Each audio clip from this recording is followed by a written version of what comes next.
Iyo umuntu avuga izina Lionel Messi benshi bahita batekereza ku mateka, ku bitego no ku gikombe cy'isi. Ariko ibi byose byatangiriye mu mudugudu muto wa Rosario muri Argentine, aho umwana muto yatangiye kurota inzozi ndetse inzozi ze zaje guhindura amateka y'umupira w'amaguru. Ubundi amazina yose yitwa Lionel Andreas Messi, yavutse ku ya 24 Kamena mu 1947. Avukira mu muryango woroheje wo muri Rosario.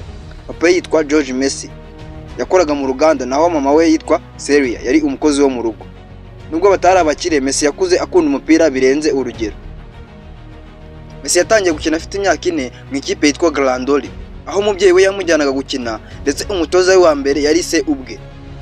Abarebye uyu mwana amaze kugira imyaka 6 baratunguwe, nta muntu umwe washidikanyaga ko afite impano idasanzwe. Nubwo yari muto cyane mu gihagararo, impano yari nk'iy'umuntu mukuru.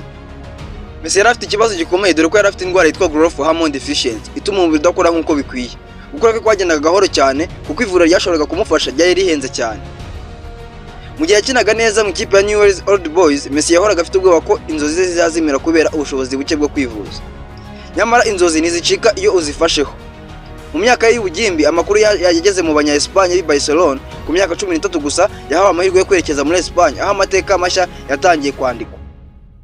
Barcelona yemeye kumuvuza gusa basaba ikintu kimwe, ko aza gukinira ikipe yabo. Nuko Messi yinjiye muri La Masia, ishuri yizwe gutegura ibyamamare, ahatangira urugendo rutazibagirana. Mu mwaka wa 2000, Lionel Messi yageze muri La Masia, ishuri ry'umupira wa FC Barcelona.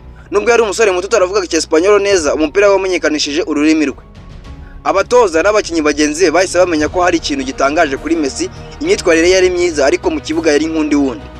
Mu myaka 17 gusa, muri 2004 Messi yakinnye umukino we wa mbere mu ikipe nkuru ya FC Barcelona. Uwo munsi nibwo yatangiye gukabya urugendo rw'inzozi ze.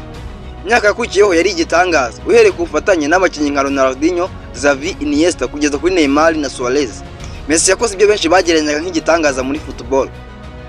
Messi yegukanye Ballon d'Or ya mbere mu mwaka wa 2009. Lionel Messi yakomeje gukora ibitangaza muri football, ari nako akomeza gutsindira ibihembo byinshi ku giti cye nk'umukinnyi.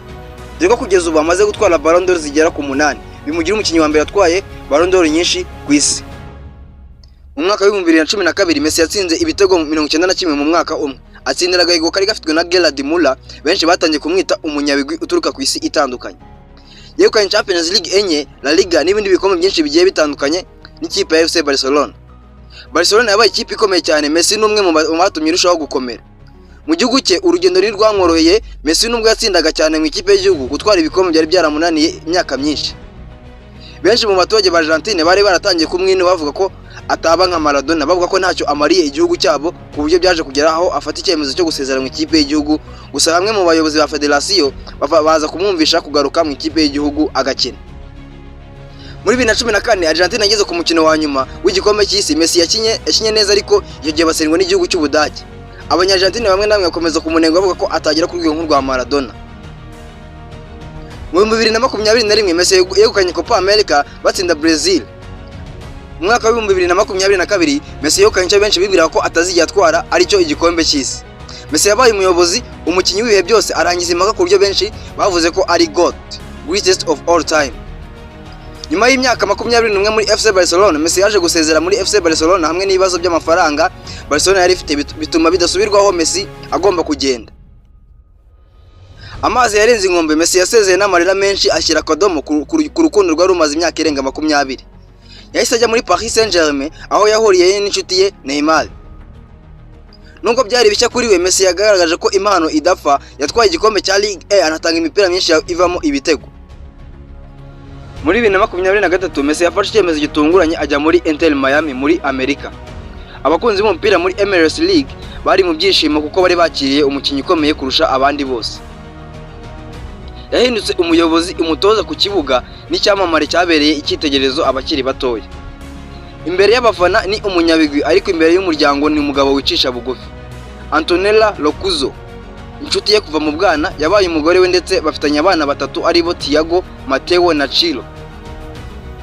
Messi nakunda kuvugira mu itangazamakuru, ni umunyamahoro uharanira gukina, gukunda no gutanga urugero rwiza. Messi yashoye mu bikorwa by'ubugiraneza, afasha abana n'imiryango ibabaye.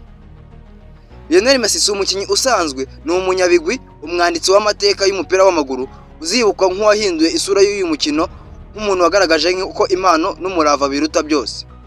Ubu afatwa nk'intwari ya ruhago, benshi bamwita GOAT, bivuze greatest of all time.